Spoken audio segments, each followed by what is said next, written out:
Esto es Transiciones y Escenarios. Conversaciones sobre energía y ambiente. Bienvenidos a Transiciones y Escenarios, un podcast sobre energía y ambiente. Estamos en el capítulo número 10, así que todo un logro. Hola Mauricio, hola Luis, ¿cómo andan? ¿Cómo estás, Francisco? Hola Francisco, ¿qué tal? Muy bien, muy bien. Contento de estar en el episodio número 10. Luis, ¿a quién tenemos hoy para esta ocasión tan especial? En esta ocasión nos visita Andrea Jaramillo, quien es reportera de Bloomberg News y quien se desempeña desde hace unos 20 años en la profesión de periodismo, pese a que tiene un background en economía de la Universidad de los Andes y en economía ambiental específicamente. Hizo una maestría en economía ambiental conjuntamente entre la Universidad de los Andes y la Universidad de Maryland. Decidimos invitar a Andrea en esta oportunidad y te agradecemos muchísimo que hayas aceptado esta invitación a propósito de un artículo tuyo que publicaste sobre la situación de la energía eólica en La Guajira colombiana. Una de las motivaciones que de manera personal tuve para extenderte esta invitación es que yo vengo del estado Zulia, de Maracaibo. Y como si ustedes recuerdan un poco la geografía de allá de América del Sur, la Guajira es una nación más que una simple etnia. Es una nación que cruza bordes entre Venezuela y Colombia. Y yo, de manera muy crítica, tengo que decir que los países, los gobiernos centrales, tanto de Colombia como de Venezuela, se han olvidado de La Guajira durante muchísimos años, dejándolos atrás y al mismo tiempo ofrecen, como tú lo decías en ese artículo, uno de las mejores calidades posibles de recurso. Eso crea muchas preguntas y muchas paradojas. ¿Cómo incorporarlos a ellos y cómo incorporarlos al desarrollo? ¿Cómo garantizarles el acceso a la electricidad y el acceso a la sociedad como ciudadanos que tienen todos sus derechos y al mismo tiempo cómo ellos pueden contribuir con la transición energética? De manera muy concreta, a mí me gustaría hacerte una primera pregunta. En tu artículo tú comentas que en la Constitución de Colombia de 1991 existe un principio llamado consentimiento libre, que indica que cualquier comunidad indígena podría decir, bueno, nos está afectando, ahora tenemos que tener alguna discusión, tenemos que ser tomados en cuenta de manera formal. Me pregunto, ¿existe en Colombia, en el marco legal, una operacionalización de este principio? Este principio se ha llevado a la práctica de una manera ordenada y de una manera donde existe un marco jurídico que permite aplicar este importante principio. Esa sería mi primera pregunta para comenzar, Andrea. Quisiera escucharte. Muchas gracias, y muchas gracias a ustedes por la invitación. Muy contenta de estar en el capítulo número 10, episodio número 10 del podcast. Sí, cuando empecé a mirar el tema de La Guajira, cuando decidí escribir sobre esto, vi ahí un tema muy complejo, pero fascinante también. Y como dices tú, está en la Constitución. En Colombia se conoce como consultas previas. Entonces, si hay un proyecto que tiene un impacto sobre una comunidad indígena, los afecta o afecta su territorio, ahí entra la comunidad a tener, digamos, a menos que ya vulnere la vida o sea tóxico, ahí los pueden parar. Pero si no, de todas maneras entra la comunidad y tiene que haber una discusión y tiene que haber una compensación. Entonces entra esto lo que llamamos consultas previas. Y en el tema de Guajira, por varios motivos es fascinante. Como decías, Luis, La Guajira es un territorio que de alguna manera ha sido olvidado. Tiene el nivel de pobreza más alto en Colombia, 66%. Y eso en sí es muy interesante porque es un contraste gigante. La Guajira tiene carbón, la Guajira tiene gas y de ahí, del uso, pues cuando sacan esos recursos, hay unas regalías que se le pagan al departamento y pensaría uno que esa plata finalmente le llega a la gente. Y no es así, por muchos motivos, incluyendo muchísima corrupción. Entonces, cuando empezamos a ver que en La Guajira empieza como un tema central, es central en la idea de Colombia de transición energética, vemos que es una oportunidad gigante. Porque es central en el tema de transición energética, porque tiene un potencial gigante en el recurso eólico, el viento, y a la vez entran estas comunidades indígenas. Entonces, están los Wayuu, que es la comunidad más grande. Hay otras comunidades, los arhuacos, los coyis, etc. El artículo y mucho de la discusión cuando hablamos de consultas previas se centra en los Wayuu. ¿Por qué los Wayuu? Porque ellos no tienen un sistema central de liderazgo, entonces cada empresa que quiere hacer un proyecto de eólico, o en el caso que escribía yo en el artículo sobre Grupo Energía Bogotá, que va a construir la línea de transmisión que conecta la energía que se vaya a sacar de esos futuros proyectos eólicos que se tienen planeados hasta el sistema nacional central, digamos, ellos tienen que llegar a acuerdos.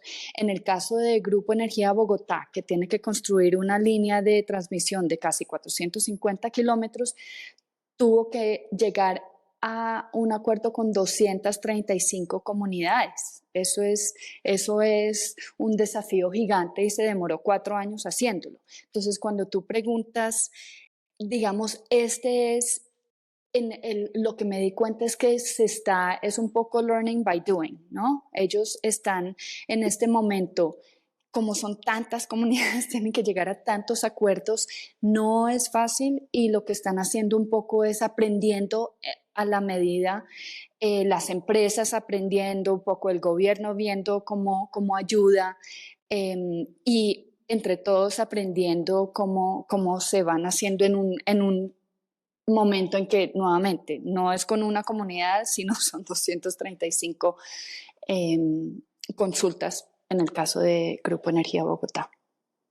Andrea, muy interesante lo que estás planteando, tu artículo súper interesante. Y a ver, en este contexto de transiciones energéticas en el mundo y algo complejo que es llevar a la práctica la transición energética, porque en los foros y en las discusiones es una cosa, y después llevarla a la práctica con los gobiernos, con las comunidades, con las empresas es otra. Vos estás planteando justamente un caso muy interesante de complejidad de aplicación de la transición energética, de cómo llevar adelante. Y mi pregunta tiene que ver con algo que vos planteás en tu artículo, que es el pacto no vinculante por la transición energética justa que firmó el presidente Petro, los grupos indígenas, las empresas y el gobierno de La Guajira. Y justamente esta idea de transición energética justa, sería muy bueno que nos cuentes más en detalle de qué significa esto de la transición energética justa y cuáles han sido los acuerdos que tienen que ver con ese pacto no vinculante. Sí, entonces, ¿qué ocurrió? Estaba esta idea de llegar a realizar estos proyectos. Se hicieron unas subastas en 2019, 2021, para recordar el gobierno de Gustavo Petro comenzó en 2022, en agosto de 2022. Entonces, esto ya venía planeándose. Y a medida que pasamos de un gobierno, el anterior de Iván Duque, a un gobierno muy distinto al que tenía antes Colombia. Este es realmente el primer gobierno de izquierda de Colombia. Entra a ver, digamos, una forma de ver las cosas muy distintas a lo que estaba acostumbrada Colombia, con un modelo muy conservador. Entonces, entra el gobierno de Gustavo Petro con esta idea y más adelante podemos hablar de eso, pero la idea de salir un poco del camino de los combustibles fósiles y moverse más hacia estos proyectos de energía renovable no convencional, entonces los proyectos eólicos y solares. Cuando empiezan a ver, digamos, nuevamente, es un tema nuevo, empieza a ver, ya cuando yo menciono ahí en La Guajira y les contaba que en este caso las comunidades, por no ser, digamos, proyectos tóxicos que afecten en últimas las comunidades en ese sentido, entonces entran a tener discusión y hablar y cómo se van a hacer los proyectos, etcétera. No los pueden parar, pero sí hay vías de hecho. Y las vías de hecho es simplemente que bloquean la carretera. Y eso es lo que está pasando en muchísimos casos. Yo menciono ahí el ejemplo de Enel, que es una empresa italiana que empezó ya llegó a los acuerdos con las comunidades, firmó las consultas previas que hablábamos, tenía la licencia ambiental, empezó ya como a construir su proyecto y las comunidades lo bloquearon hasta el punto en que Enel dijo: no más, me voy, paro el proyecto, suspendo el proyecto. Había invertido más de 1.6 millones de dólares en el proyecto y lo paró. Entonces, en el momento en que se reúne, entonces el gobierno, las empresas empezaron a ver que, digamos, habían bloqueos, tal vez no veían la ayuda del gobierno que esperaban tener para levantar esos bloqueos. Se hablaba también un poco de que las comunidades se sentían empoderadas porque entró este nuevo gobierno, entonces estaban exigiendo mucho, las empresas están ahí para hacer el proyecto, sí tienen que llegar a un acuerdo, pero como que de cierta manera podían sentir que les estaban pidiendo más de lo que ellos podían dar porque ellos no son el Estado, ellos no están ahí para dar los servicios, digamos, públicos de educación, agua, etcétera. Eso. Entonces llegó un punto en que no se estaban moviendo las cosas y, como les digo, Enel hasta salió de un proyecto. Entonces se reúnen en Guajira, el presidente Gustavo Petro fue con sus ministros, estuvo una semana en La Guajira y llegaron a este pacto en el que dicen: reunámonos, sentémonos y tratemos de hacer una mesa más que todo fue una mesa de diálogo en que decidamos juntos haber un diálogo abierto, que no haya envíos de hecho que bloqueamos y paramos los proyectos, y eso es lo que se ha ido construyendo. No es fácil, entre otras. ¿Por qué? Nuevamente, como les digo, los guayunos no tienen un liderazgo centralizado, entonces tú te sientas, el gobierno, las empresas, ¿y con quién te sientas? Digamos, estás con otras comunidades, arhuacos, cogis, etcétera, pero cuando hablas de los guayú, ¿con quién te sientas si son 400 rancherías más? Entonces, seguimos en el desafío. Es algo, nuevamente, como les digo, que están aprendiendo todos los días, pero era un poco eso, empujar a que se sienten a dialogar y lograr sacar adelante los proyectos. Andrea, te sumo una pregunta adicional a lo que planteabas, y vos hablabas de un poco el impulso del presidente Petro a esta transición energética. Y seguramente esto es tu comida del día a día y tu trabajo del día a día, pero para el resto de Latinoamérica, para quienes miramos este proceso desde afuera, es muy útil tu punto de vista sobre cuál es el grado de aceptación pública, cuál es el equilibrio o no de fuerzas en el Congreso en Colombia respecto de la política de transición energética agresiva en términos de avanzar rápidamente hacia lo renovable, hacia objetivos climáticos del presidente Petro. Tu perspectiva nos interesa mucho en este punto. Pues Gustavo Petro, una de sus plataformas con las que fue elegido fue precisamente este tema de medio ambiente, de salir de hacer una transición, de salir de combustibles fósiles. Eso fue parte de la plataforma con la que él fue elegido. Este tema no tiene que pasar por Congreso. Entonces, él sí ha tenido otras reformas, pero en el caso particular de, digamos, esta transición, no es un tema que pase por Congreso, pero sí ya en la práctica no es tan fácil. Entonces, como para mirar la importancia de los combustibles fósiles para Colombia, hay que tener en cuenta que entre petróleo y carbón, eso equivale a más o menos 50% de las exportaciones de Colombia. Entonces es bien importante lo que implica eso para el país. En términos de ingresos, entre carbón y petróleo, en la última década más o menos ha sido 13% de los ingresos del gobierno. Entonces, cuando tú entras y dices, ¿qué fue lo que dijo el presidente cuando entró? Colombia no va a firmar nuevos contratos.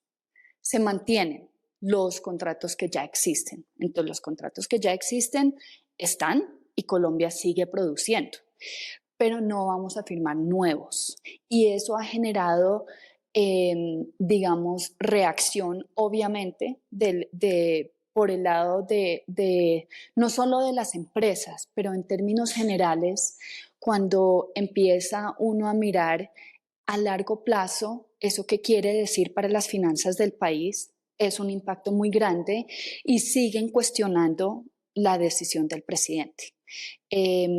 Se cuestiona en términos nuevamente de los ingresos, qué tan fácil es que Colombia diga no más al petróleo.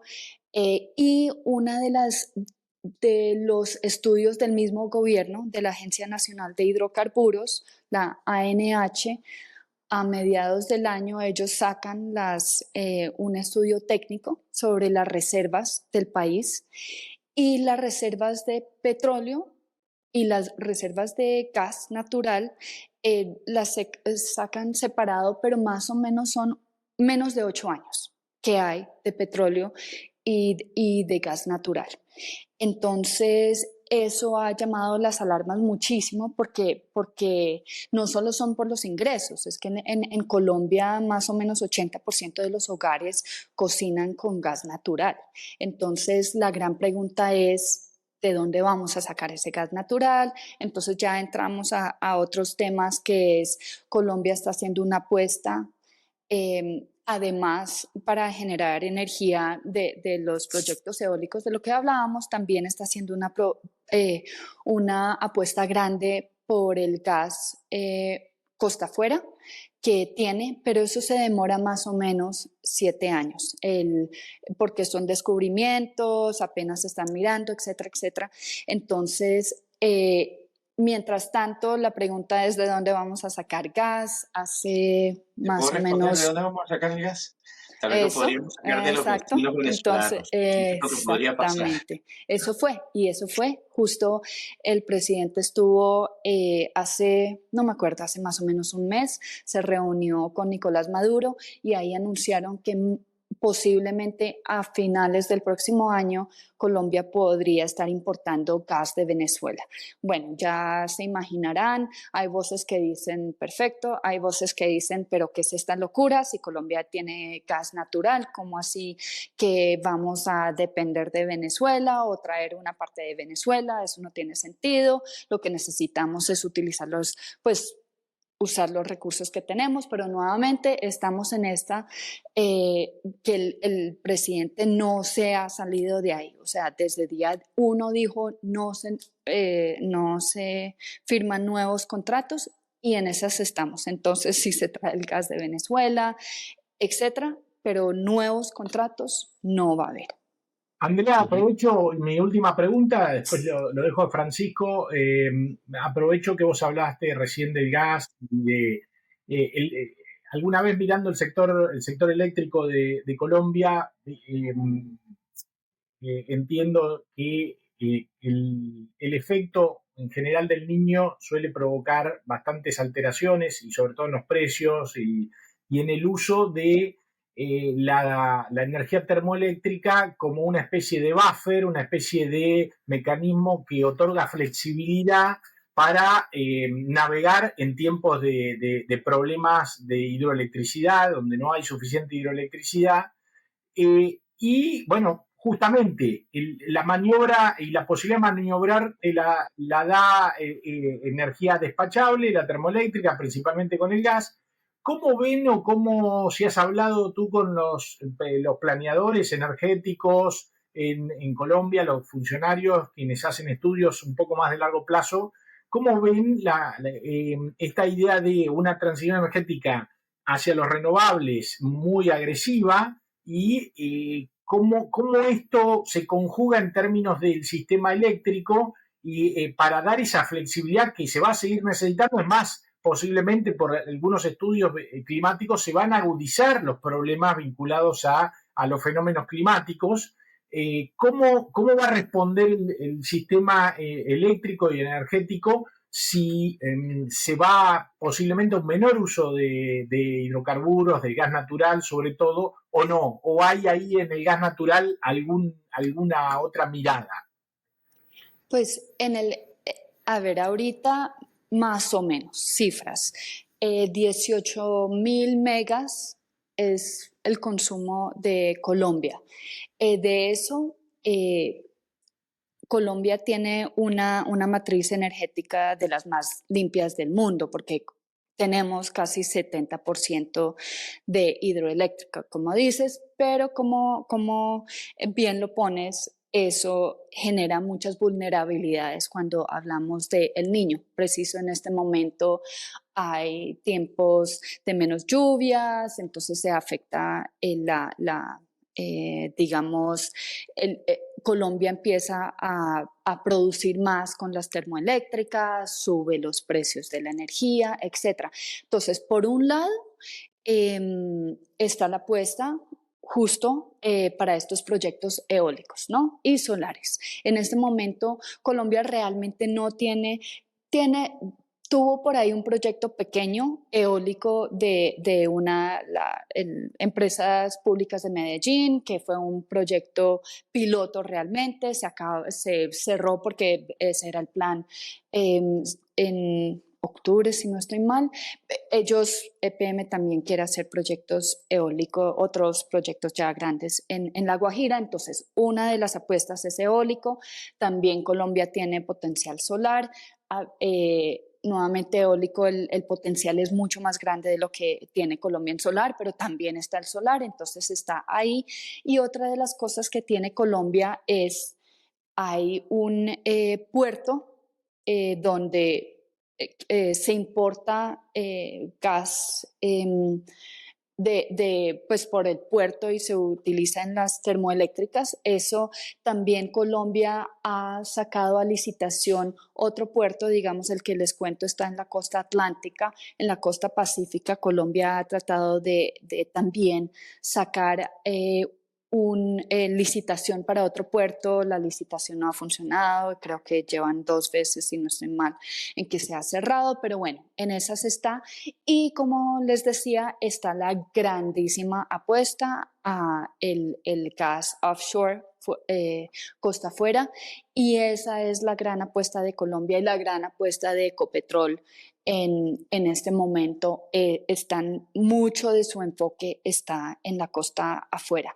Y también tenemos, Colombia ya está pensando, digamos, en hacer también una licitación para eólico costa afuera, pero eso se va a demorar un poco. Entonces, están buscando, Colombia no está en contra, digamos, siempre ha tomado el gas natural, o siempre, digamos, estoy hablando de este gobierno, mira el gas natural como algo de transición, entonces está incluida en su idea de transición energética, pero nuevamente cuando tú dices no vamos a hacer nuevos contratos, ahí también afecta el que Colombia encuentre nuevos hallazgos de gas natural, ¿no? Entonces estamos ahí. Andrea, yo te quería preguntar sobre La Guajira.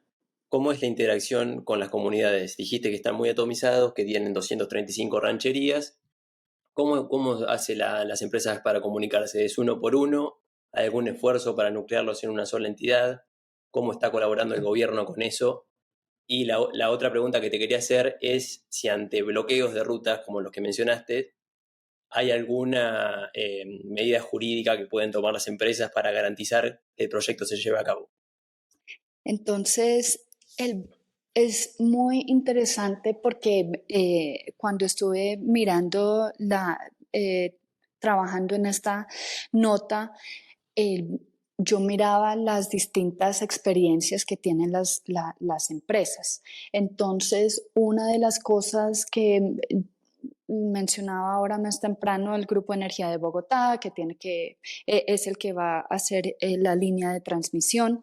Ellos nuevamente llevan 4 años y lo que han hecho es estas empresas han ido aprendiendo, entonces digamos es una experiencia en que ellos están digamos tú como, no sé, empresa basada en Bogotá, pues claro, tú vas a llegar a La Guajira y pensar que ya, entre otros los guayú tienen su idioma que es guayunaiki, no todos hablan español. Esto ha sido un proceso yo hablaba con Grupo Energía Bogotá y también con AES que tiene planeados unos proyectos eólicos.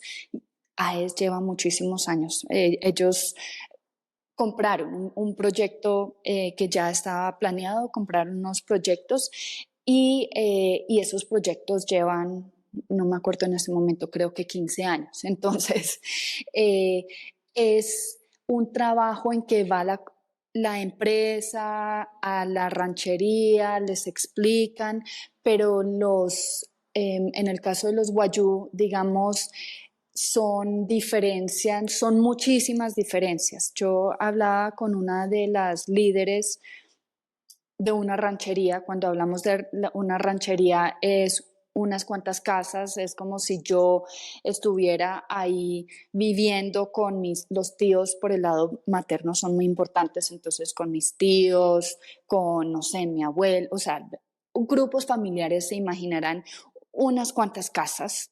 Entonces van a hablar con la ranchería y yo hablaba con la líder de una de estas rancherías y ella explicaba que el territorio para ellos es muy importante.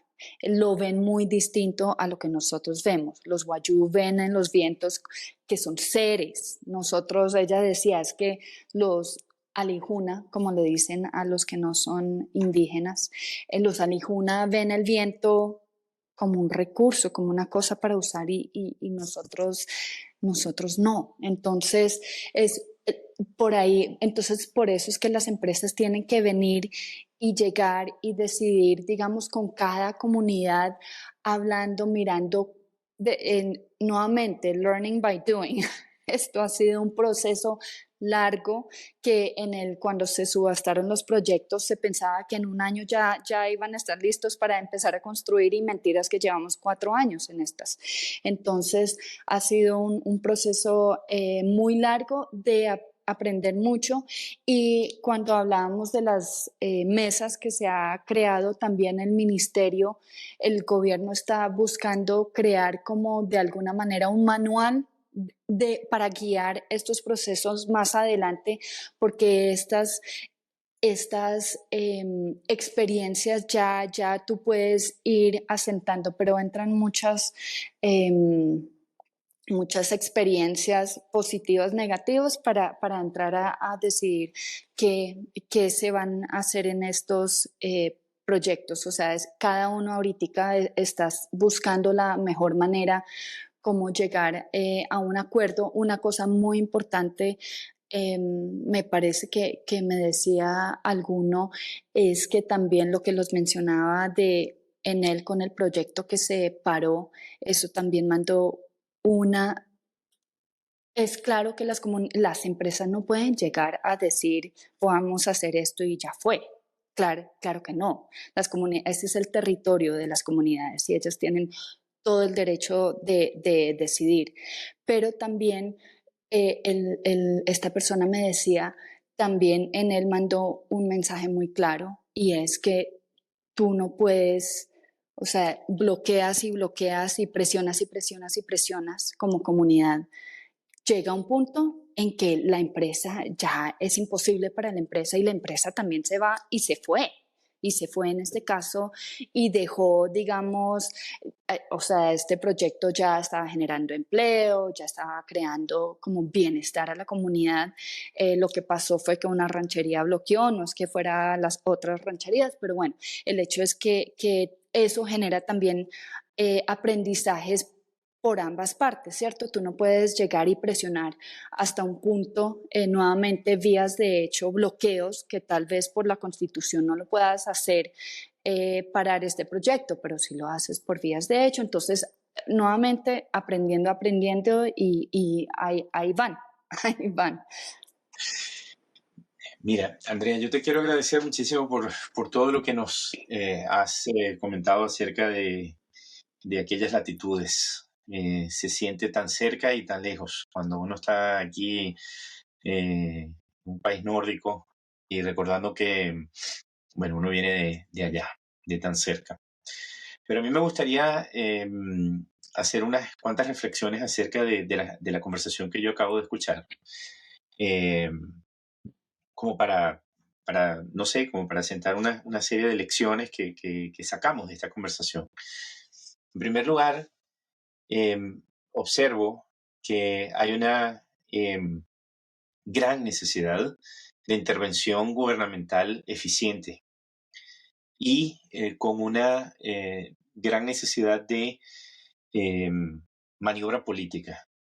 Creo que el acuerdo de transición energética o transición energética justa, que fue la iniciativa del gobierno de Petro, apunta en una dirección correcta, porque es necesario que una figura política venga e intervenga en un objetivo tan importante para la sociedad colombiana y también para la sociedad global, como es la transición energética.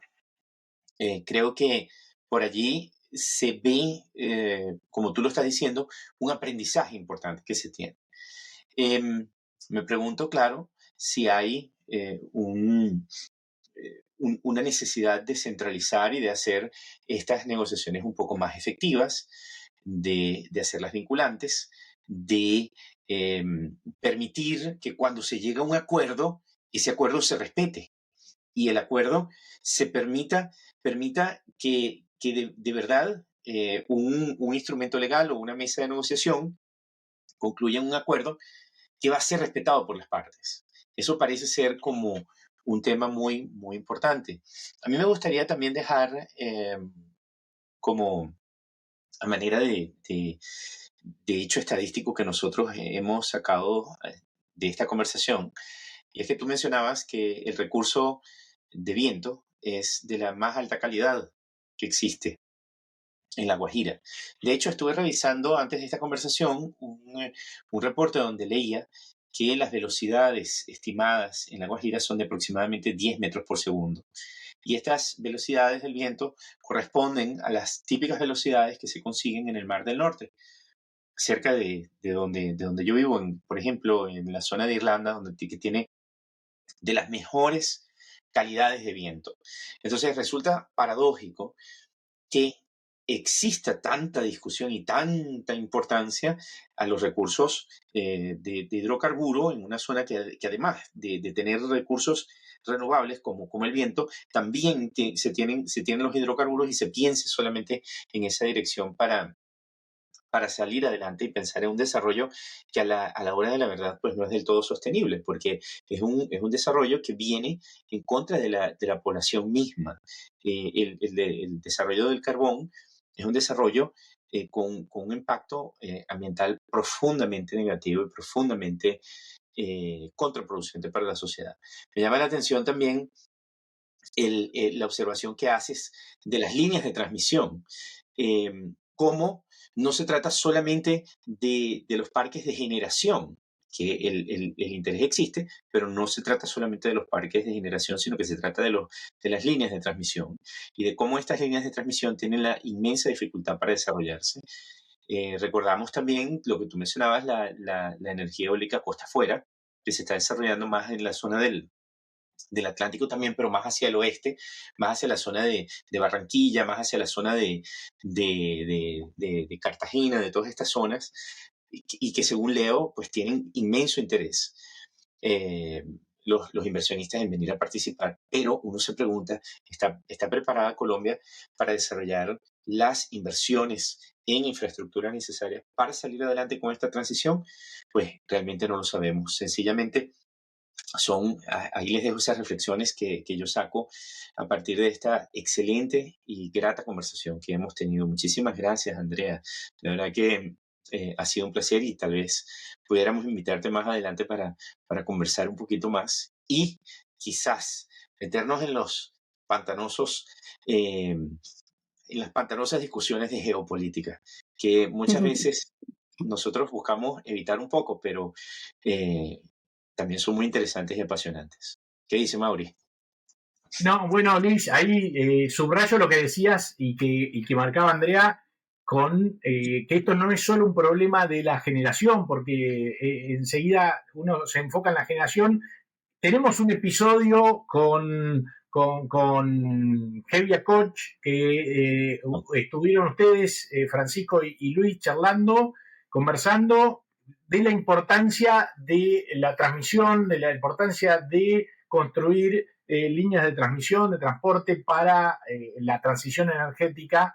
Y eso me parece que es un punto que vos, Andrea, lo reflejaste en tu artículo muy bien.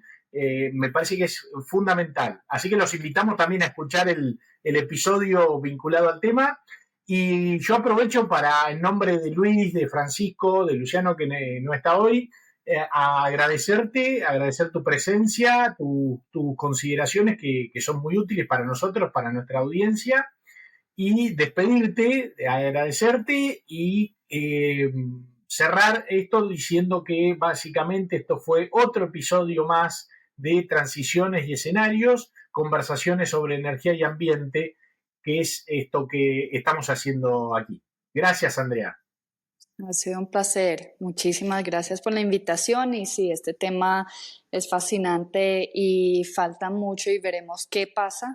Entonces, así que seguiremos conversando sobre el tema. Muchas gracias. Claro, gracias, Andrea. Que tengas un excelente resto de día. Gracias, igual a ustedes. Andrea, muchas gracias. Hasta luego. Chao, chao. Chao.